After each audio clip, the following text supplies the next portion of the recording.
আজি আমাৰ কাৰণে অতি দুৰ্ভাগ্যজনক দিন আজি।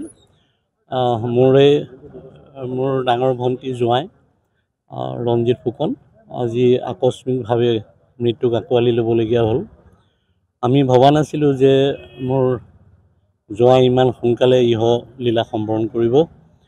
তেওঁ এগৰাকী অতি অমায়িক আৰু আটাইতকৈ ডাঙৰ কথা কি তেওঁ আজিলৈকে কাকো দুখ দি নাপালে।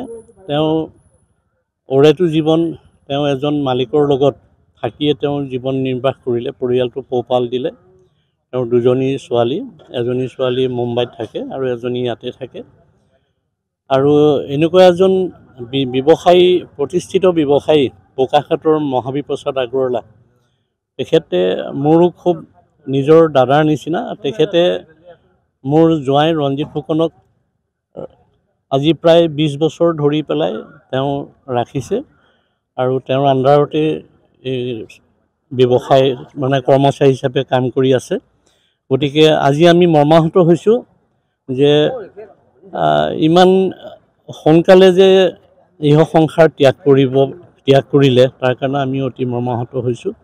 আৰু দুৰ্ঘটনাটো কেনেকৈ ঘটিলে আমি গম নাপাওঁ, কিন্তু ইয়াত কোৱা মতে, আমি শুনা মতে, আমি যেতিয়া স্পটলৈ আহোঁ, ইয়াত আমি শুনা মতে আমি শুনিবলৈ পাইছোঁ যে এখন ৰুলাৰ ৰাস্তাত, যিটো আমাৰ নাওখলীয়া গাঁৱৰ যিটো ৰাস্তা, এয়াৰপৰ্ট ৰাস্তা বনাই আছে, তাত তেওঁ বৰমহৰী হিচাপে কাম কৰি আছিলে।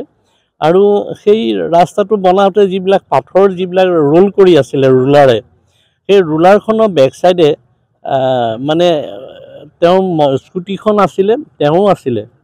গতিকে সেইটোতো আমিতো আৰু চকুৰে দেখা নাই, ৰাইজে কোৱাহে শুনিছোঁ যে ৰুলাৰখনে ৰোল কৰি থাকোঁতে বেক চাইডে তেওঁ সেই স্কুটিখনত খুন্দা মাৰি যেতিয়া ৰঞ্জিত ফুকন পৰি যায়, সেই তাৰ মাথাৰ ওপৰেদিয়ে ৰুলাৰ চকা চলি গৈছে।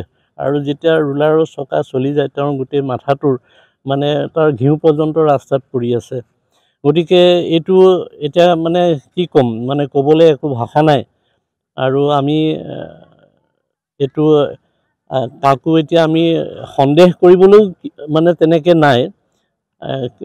ধৰক যিটো মানুহে আজি 15-20 বছৰ ধৰি পেলাই কাম কৰি আছে, আৰু ৰুলাৰৰ ড্ৰাইভাৰটো ইতিমধ্যে তেওঁ বোধ কৰোঁ পলায়ন কৰিছে।